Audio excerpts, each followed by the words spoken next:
Morning, John. 2,083 days ago, I made a video and I put it up on the Vlogbrothers channel. And then a day after that, you uploaded your first video to a different channel because we didn't understand how YouTube works. Since then, a lot has happened to us and to the world. You got a new baby, I got a new dog, we got the last Harry Potter book, we got a new president, we found a new fundamental particle of physics. Our videos went from sort of disgustingly grainy 240p all the way up to crisp, beautiful 1080p. And John, you and I, we made 1,000 videos. If all of those videos were watched all the way through, which of course they weren't because some of them are pretty silly, that would be 1,500 years of human life spent watching our videos. And that is a number that I would feel bad about if I didn't feel like we had actually done some pretty cool things with that time. We've been on the front page of USA Today, of the New York Times, and more importantly of Reddit. We made new things that we could never even have conceived of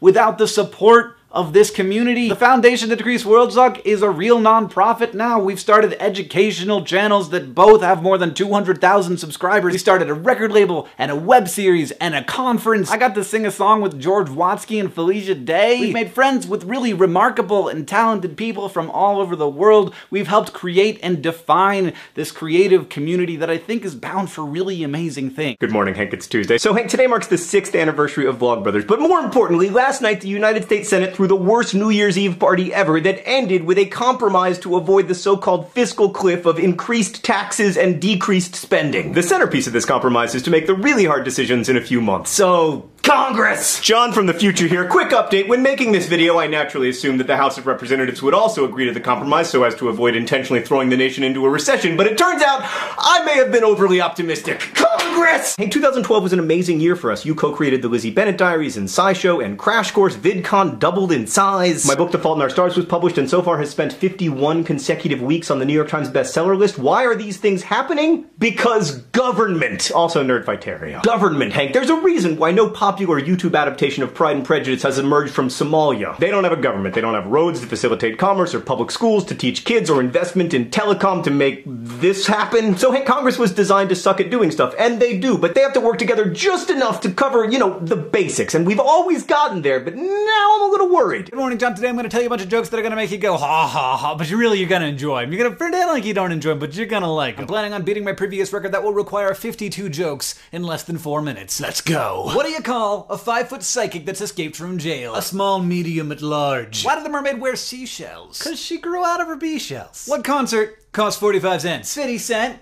Featuring Nickelback. How did the hipster burn his tongue? He drank coffee before it was cool. What is invisible and smells like carrots? Rabbit fart. What's Michelle Obama's favorite vegetable?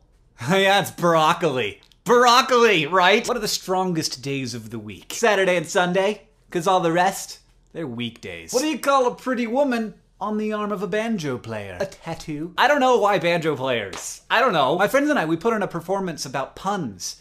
It was basically just a play on words. Why do the French only use 1 egg per omelet? Because in France, 1 egg is enough. What did the shy pebble wish? Just that she was a little bolder. A little bolder? Why is that so cute? Hi there, my name is John Green, this is Crash Course World History, and today we're going to talk about Jesus. So let's just state at the outset that in 4 BCE, being the son of God, or at least being the son of a god, was not such an unusual thing. But a poor Jew being the son of God, that was news.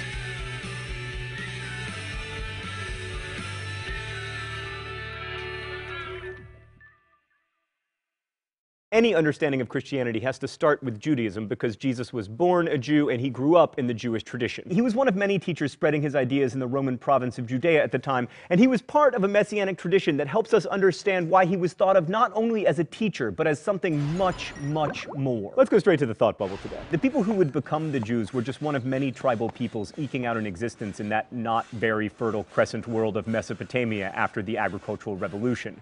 The Hebrews initially worshipped many gods, making sacrifices to them in order to bring good weather and good fortune, but they eventually developed a religion centered around an idea that would become key to the other great Western religions. This was monotheism, the idea that there is only one true God, or at least that if there are other gods, they're total lameoids.